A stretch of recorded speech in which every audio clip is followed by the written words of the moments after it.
우리가 다 하나님의 아들을 믿는 것과 아는 일에 하나가 되어 온전한 사람을 이루어 그리스도의 장성한 분량이 충만한 데까지 이르러야 한다 라고 하고서, 왜냐하면 우리는 이제부터 어리석어서는 안 된다, 생각이 모자라면 안 된다, 이 세상의 시험과 위협에 대하여 답을 갖고 있어야 된다, 이렇게 얘기를 합니다.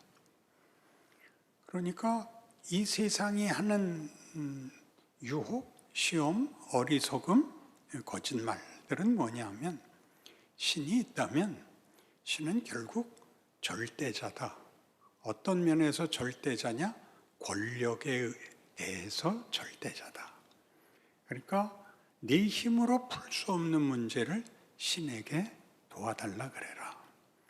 그 신은 어떻게 해야만 움직일 수 있느냐? 네가 가서 벌벌 떨고 죽을 때까지 종노릇 하겠다, 이렇게 너를 맡기면 그 신이 네 말을 들어줄 것이다. 이게 모든 종교입니다. 그래서 기독교를 제외한 인간이 만들어낸 종교는 신이 공포입니다. 그에게 힘을 빌리긴 하지만 그 신은 공포라서 유다 왕이었던 아하스 같은 왕조차도 그 힘을 얻기 위하여 자기 자식을 제물로 바칩니다. 그 굉장히 놀라운 거죠. 자식을 바쳐야 말을 들어주는 신이라는 것은 국난을 당하여 나라는 구해야 되고 방법은 없는 왕으로서 어쩔 수 없는 선택이었을지라도 그 신은 사실 무가치한 것입니다. 그런데 성경은 뜻밖의 다른 모든 종교들이 하지 않은 말을 하는데, 그것은 하나님은 사랑이시다, 이렇게 말하는 것입니다. 요한일서 4장 16절 말씀이니까 나중에 찾아보십시오. 사랑이란 반대말이 공포입니다. 사랑의 반대말은 증오도 아니며 무관심도 아니며 동정도 아니며 공포입니다. 그러니까 기독교의 신은 공포의 존재가 아닙니다. 그에게 우리가 어떤 도움을 받으려고 하는 것보다 먼저 하나님이 먼저 행하십니다. 사랑을 하십니다. 그러니까 권력을 행사하는 것이 아니라 사랑을 행사하신다는 거죠. 그게 이제 하나님이 누구신가에 대한 우리 이 신약 보기에서 전체 본문으로 삼은 에베소서 1장 3절에서 6절이었고, 그게 6절이 이는 그리스도 예수 안에서 우리에게 거저 주시는 바 그의 은혜의 영광을 찬송하게 하려는 것이라. 거기는 어떤 권력이나 어떤 경쟁이나 어떤 거친 것과 어떤 독주해야 되는 그런 처참함, 폭력성이 전혀 없습니다. 이것이 기독교가 요구하는 것이고, 우리 이 기독교가 무엇인가를 증명하기 위해서 오신 예수님의 생애며 하나님이 그 아들을 보내신 이유인 것입니다. 우리는 예수님이 신약을 열 때 비로소 오시는데, 구약은 내내 율법에 관한 것이었다 그랬습니다. 율법은 비유적으로 이해를 하자면 경기장이라 그랬습니다. 규격과 규칙을 가지는 경기를 하는 장소이죠. 배구장, 농구장, 야구장 하는 식의 장입니다. 그러나 그 장은 무대일 뿐이지 실제 공연, 실제 경기는 아닙니다. 그러니까 신약에 와서야 비로소 예수님으로부터 경기가, 공연이, 증연이, 예술이 펼쳐집니다. 무엇을 하러 오셨는가? 사랑하러 오셨습니다. 하나님이 우리를 사랑하신다는 것을 보이기 위해서 오셨습니다. 그래서 우리는 이 일이 전에 팔복을 예로 든 것 같이, 팔복은 어떤 인간이 가져야 하는 완전한 덕목을 얘기하는 것이 아니라 상대를 위한 덕목으로 제시되어 있습니다. 그것은 심령이 가난하고 애통하고 마음이 일정하고 의에 줄이고 목마르고 의를 위하여 핍박을 받고 하는 일들은 전부 한 개인의 완벽성을 어떤 도덕이나 종교로 만들어내려고 하는 것이 아니라 상대의 차원에 섰을 때, 상대라는 것은 성경이 내내 주장하는 하나님 사랑은 이웃 사랑이다. 이웃을 사랑하지 못하고 하나님을 사랑한다는 말은 거짓말이다 하는 데서 계속적으로, 그러니까 우리는 하나님 사랑이 이웃 사랑에게 나타나야 되는데 우리의 이웃은, 세상의 이웃들은 다 폭력밖에 모르는 이웃입니다. 그 폭력은 내 필요를 스스로 만들어낼 수 없어서 이웃을 잡아야, 이웃을 뺏어야만 자기 필요를 채우는 생존 경쟁입니다. 이 악육 방식입니다. 거기에 대하여 하나님은 나는 그런 하나님이 아니며 나는 너희를 그렇게 만들지도 않았고 너희의 생애가 그런 싸움, 경쟁, 승부로 되어 있는 것이 아니라 내가 만든 존재, 성품, 그 내용을 이루기 위하여 역사와 우주와 그리고 인생을 요구하고 있는 것이다. 이렇게 얘기하는 것이 기독교입니다. 그래서 이 기독교를 이해하는데 여러분들이 입문하는 최초의 자리가 구원론인데, 구원은 우리 모두 이렇게 이해하고 있습니다. 하나님을 배반하여 죄와 사망에 빠진 절망 상태에 있는 우리를 하나님이 불쌍히 여기셔서 그 아들을 보내어 십자가에 흘리신 피로 값주고 샀다. 그리하여 이제 나는 하나님의 자녀가 됐고 오늘 죽어도 천국에 갈 것을 믿는다. 이 고백은 분명한 기독교 신앙 고백의 그 가장 단단한, 그리고 가장 이런 때는 왜 영어가 밖에 생각이 안 나죠? 심플한, 이게 곤란해요. 그렇게 단순한 그 신앙으로서 좋지만 여기는 큰 하나의 문제가 있는데, 이 구원론은 너무 부정적이고 소극적입니다. 죄를 면하는 것, 죄사함을 받고 형벌을 면하고 천국에 가는 것이 전부이지, 천국에 간다는 것이, 형벌을 면하게 한 것이 무엇을 만들려고 하는 것인가에 대한 설명은 이 표현에는 없습니다. 그러니까 한국 교회 대부분의 성도들이 가지는 구원론은 죄사함을 받아서 영벌에서 영생으로 가는 것으로는 약도가 그려져 있지만, 오늘 우리 본문같이 다시 제가 보죠. 우리가 다 하나님의 아들을 믿는 것과 아는 일에 하나가 되어 온전한 사람을 이루어 그리스도의 장성한 분량이 충만한 데까지 가야 되는 것입니다. 그리고 이 모든 것들은 16절에서 그에게서 온몸이 각 마디를 통하여 도움을 받음으로 연결되어 결합되어 각 지체의 분량대로 역사하여 그 몸을 자라게 하며 사랑 안에서 스스로 세우느니라. 끝까지 가장 본론이 되는, 그 본질이 되는 개념은 사랑인 것입니다. 그러니까 예수께서 오신 것은 우리 죄를 속하러 오셨다가 되니까 십자가에서 흘리신 피가 우리의 죄를 씻는 죄, 잘못을 지우는 구원이 됐지, 예수께서 우리를 목적하시는 데 데려가기 위한 근거가 뭐냐 그럴 때, 피를 흘려 우리를 구원하심으로 너희는 나와 대등한 신분이요 존재다 라고 말한다는 사실은 표현이 안 되어 있는 것입니다. 날 위해서 죽으셨어지 내가 있는 자리까지 찾아오셨어. 왜 찾아오셨어? 찾아와서 거기서 끝나는 인생이 아니라 부활하여 하늘 보좌 우편에 가셨다 하는 말이 가지는 것 같이 우리를 죄와 사망에서 꺼내서 여기 영광의 자리에 가게 하려고입니다.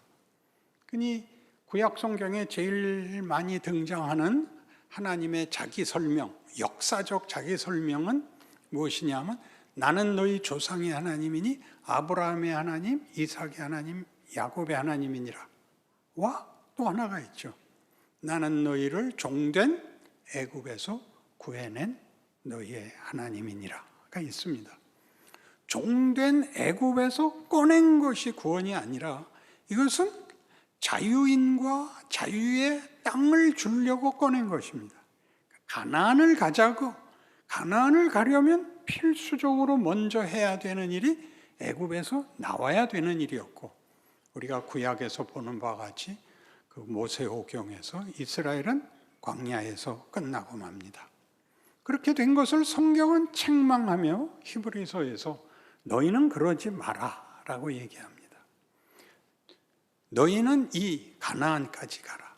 너희에게 하나님이 약속하시고 목적하신 것은 여기 나오는 그리스도의 장성한 분량이 충만한 데까지 가는 구원이란 하나님의 자녀라는 명예와 영광의 자리에 가는 것이란다. 이렇게 얘기하는 것이 성경의 구원론인 것입니다. 다시 제가 읽을게요. 23절부터. 어디 갔어요? 모든 사람이 죄를 범하였음에 하나님의 영광에 이르지 못하더니 그리스도 예수 안에 있는 속량으로 말미암아 하나님의 은혜로 값없이 의롭다 하심을 얻은 자 되었느니라. 이 예수를 하나님이 그의 피로써 믿음으로 말미암는 화목 제물로 세우셨으니 이는 하나님께서 길이 참으시는 중에 전에 지은 죄를 간과하심으로 자기의 의로우심을 나타내려 하심이니 곧 이때 자기의 의로우심을 나타내사 자기도 의로우시며 또한 예수 믿는 자를 의롭다 하려 하심이라. 여기 많은 단어가 나오는데 일단 은혜가 나옵니다. 은혜란 뭐냐 하면 값없이라는 말로 보완되고 있는데 공짜라는 개념이 아니고 하나님의 의지입니다. 하나님이 이 의지를 갖고 있기 때문에 우리에게서 조건이, 자격이, 현실이 이 결과를 만들어낼 수 없는 상황에까지 들어오시고 그 만들 수 없는 조건과 자격을 하나님의 권능으로 뒤집어 엎어서 기어코 그의 목적을 이루시고야 말았다. 이게 은혜로라는 뜻입니다. 우리가 조건과 자격을 내놓을 것이 없기 때문에 값없이라 그러는 것이죠. 그래 놓고 뭐라 그러느냐 하면 그의 피로써 믿음으로 말미암습니다. 우리에게 의지를 가지는 이유가 뭐냐? 그러면 피로써 세운 믿음입니다. 예수를 피로써 세운 믿음. 믿음이라는 건 상호 신뢰인데 신뢰라는 것은 자격과 조건을 넘어서는 관계의 근거가 되는 것을 말합니다. 신뢰라는 건 아무것도 모르는데 날 믿어. 그러면 사기꾼이죠. 그렇죠? 믿으라 그러는 거는 아무 증명도 할 수 없으면서 믿으라고 그러면 사기잖아요. 근데 여기서 피로써거든요. 피로써라는 것은 하나님의 아들이 우리를 구하기 위하여 피 흘려 찾아옴으로써 피 흘린 것이 얼마나 굉장한, 얼마나 깊고 처절한 그 하나님의 진심인가를 하나 더 넘어와서 우리가 그만한 가치가 있다는 겁니다. 하나님에게 우리는 예수를 잡아맬 만한 가치가 있다는 것이 피로써입니다. 그래서 그 피로써는 뭐가 되냐면 우리에게 혈연을 뭐라 그래요? 혈연을 연상시켜서 연상이라고 얘기하려고 하는데 자꾸 인상이 먼저 나와서 늙으면 할 수 없어요. 여러분이 용서해 주는 수밖에. 그러니까 혈연이 되었기 때문에 신뢰로 묶는다는 거예요. 믿음으로 묶는다는 거예요. 자격과 실력으로 묶는 것이 아니라 너는 이제 내 자식이다. 성경은 기꺼이 이 부모와 자식의 관계를 이용하죠. 나를 아버지라 불러라. 너희는 내 자식이다. 어떻게 자기가 난 자식을 외면하는 부모가 있겠느냐? 그들은 혹시 있을지라도 나는 안 한다. 이런 말들은 다 십자가가 예수를 세워서 하나님이 우리와의 관계를 뭐로 묶고 있나? 애초부터 어떻게 우리를 대접하고 우리에게 목적한 바에 대하여 의지를 갖고 있는가에 대한 역사적 증언인 것입니다. 그래서 우리는 하나님과의 사이에 하나님이 우리에게 의지를 가지는 이유는 자식을 잊을 수 없죠. 자식을 잊는 부모는 없습니다. 대신 죽으면 죽었지. 성경이 하는 얘기가 똑같은 얘기죠. 내가 죽으면 죽었지. 난 너희 이대로 놔둘 수 없다. 그게 이제 성경이 말하는 것입니다. 그래서 이렇게 불러서 천국에 데려다가 잘 먹고 잘 살게 했다가 아니고 우리 긴 세월 각각의 인생을 살아야 되는 이유, 내용, 하나님께서 가지시는 방법에 대한 이해가 있어야 됩니다. 에베소서 5장엔 이렇게 나오는데 여러분 에베소서 5장 1, 2절을 봅시다. 그러므로 사랑을 받는 자녀같이 너희는 하나님을 본받는 자가 되고 그리스도께서 너희를 사랑하신 것 같이 너희도 사랑 가운데서 행하라. 그는 우리를 위하여 자신을 버리사 향기로운 제물과 희생 제물로 하나님께 드리셨느니라. 그러니까 하나님 사랑, 이웃 사랑.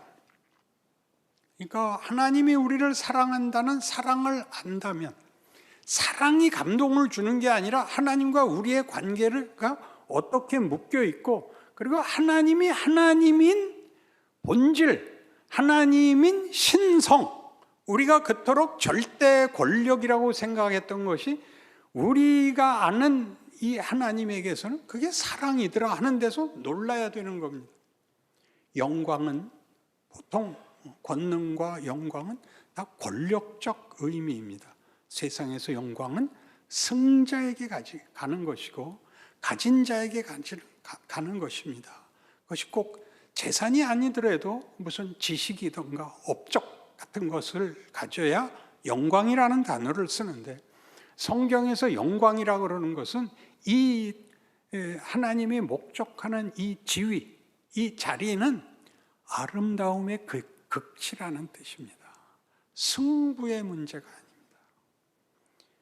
아름답다는 것은 권력하고는 상관이 없죠. 그건 힘의 문제가 아닙니다. 하나님은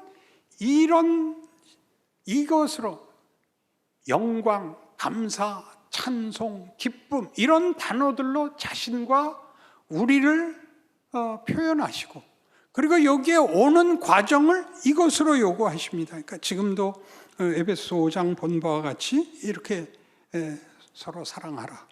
그것은 예수님이 준 새 계명이기도 하죠. 내가 너희에게 새 계명을 주노니 서로 사랑하라. 이건 놀라운 일이죠. 너희가 서로 사랑하면 세상이 너희가 내 제자인 줄 알리라. 이렇게 되는 겁니다. 8절 너희가 전에는 어두움이더니 이제는 주 안에서 빛이라. 빛의 자녀들처럼 행하라. 빛의 열매는 모든 착함과 의로움과 진실함이 있느니라. 주를 기쁘시게 할 것이 무엇인가 시험하여 보라. 주를 기쁘시게 할 것은 사랑 외에 없습니다. 여러분이 능력을 가질 필요도 없고 다른 아무것도 필요 없습니다. 그런 것들은 이 세상을 사는 데 있어서는 필요하고 필수 불가결한 우리의 현실이지만 여러분의 속은, 여러분의 본질은, 여러분의 인간이라는 존재로는 사랑이어야 됩니다. 사랑이란 아무도 해칠 마음이 없는 겁니다. 보복을 함으로써 답을 얻으려고 하지 않습니다. 그것이 하나님의 뜻입니다. 15절 그런즉 너희가 어떻게 행할지를 자세히 주의하여 지혜 없는 자같이 하지 말고 오직 지혜 있는 자같이 하여 세월을 아끼라. 때가 악하니라. 그러므로 어리석은 자가 되지 말고 오직 주의 뜻이 무엇인가 이해하라.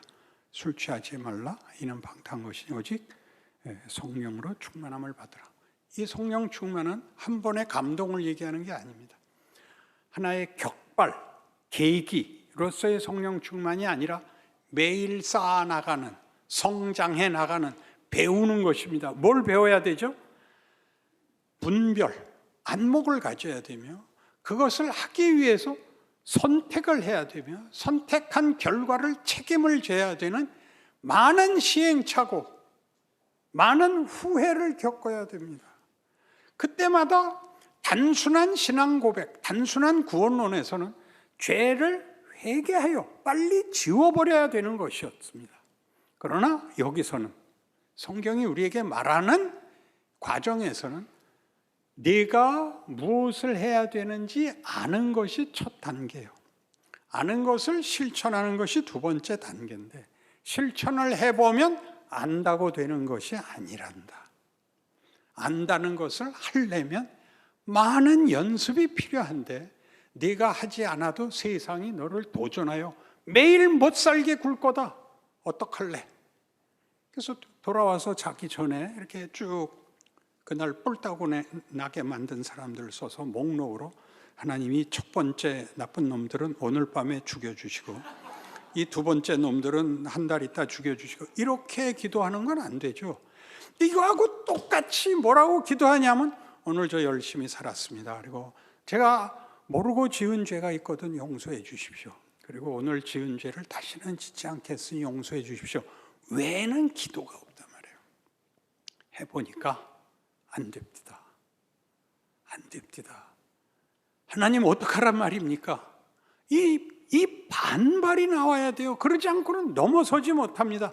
안 돼? 관두지 뭐. 이게 세상 모든 사람이 사는 체념입니다. 죽는다는 것 알고 있습니다. 그러나 아무도 그 얘기를 안 꺼냅니다. 다른 대안이 없으니까요. 그러나 우린 다릅니다. 성경이 이 문제에 대하여 왜 우리에게 고난이 있느냐? 로마서 8장은 집에 가서 보세요. 그리스도와 영광을 받기 위하여 고난도 함께 받아야 한다. 고난은 왜 받아야 되느냐? 그것은 너희가 하나님의 후사가 상속인이 돼야 되기 때문에 배워야 하는 실력이다. 그러면서 무슨 얘기를 하느냐? 너희가 마땅히 빌 바를 알지 못하지만 성령께서 너희를 위하여 기도하느니라. 그리고 하나님이 우리를 편을 든다면 무엇이 그걸 막겠느냐? 사망이 막겠느냐? 생명이 막겠느냐? 권세자가 누가 어떤 피조물이라도 그리스도 예수 안에 있는 하나님의 사랑에서 우리를 끊을 수 없다. 이런 말이 왜 나와야 되는 거예요? 우리가 이건 아니다. 나는 끝장이 났다. 라는 절망과 낙심과 자폭에 이르렀을 때 쓰라는 거죠. 로마서 8장 1절은 이거였습니다. 그러므로 그리스도 예수 안에 있는 자들에게는 결코 정죄함이 없나니 이는 생명과 성령의 법이 사망과 죄와 사망의 법에서 너를 구원하였습니다. 우리에게는 다시는 포기라는 게 일어나지 않습니다. 우리는 커야 됩니다. 그 크는 것이 매일매일 세상의 도전 앞에서 경기를 하는 것이죠. 경기를. 세상 사람들은 금 안근 경기장을 쓰고 저쪽은 세상 사람들 경기자가 쓰면 아웃라인도 없고 사이드 라인도 없고 네트도 없고 우리 쪽은 네트도 있고 라인도 있고 그 승부를 경기를 해야 됩니다. 매일 실력이 없는 것을 주님은 어떻게 하셨어요? 이런 때는 어떻게 해야 돼요? 몇 밤 지나면 고쳐주실래요? 거기서 속 썩는 절망과 낙담이 인간을 만들어냅니다. 예수님마저도 우리에게 신이 신 지위를 우리에게 확인시키고 항복받기 위해서 들어오신 것처럼 이번에는 거꾸로 너희도 신의 자식이라는 말에 걸맞는 자리까지 들어와라 라는 명령 앞에 서 있다는 것을 기억해야 되는 것입니다. 은혜는 받은 것 같은데 이렇게 무서워요. 나이가 들면 세상의 폭력과 세상의 거짓말들이 정말 헛된 것이라는 걸 점점 알게 됩니다. 그것이 늙는 재미입니다. 원숙해지는 것이죠. 여러분의 아직 거기까지 이르지 못했더라도 성경이 하는 구원론과 성경이 말하는 인생살이, 역사 같은 것들이 하나님이 치열하게 늘 십자가를 지고 가시듯이 우리를 붙잡는다는 사실을 기억하신다면 성경이 말하는 하나님의 자녀라는 이름이 가지는 명예, 영광, 감사, 찬송이라는 단어들이 훨씬 고맙게 여겨질 것입니다.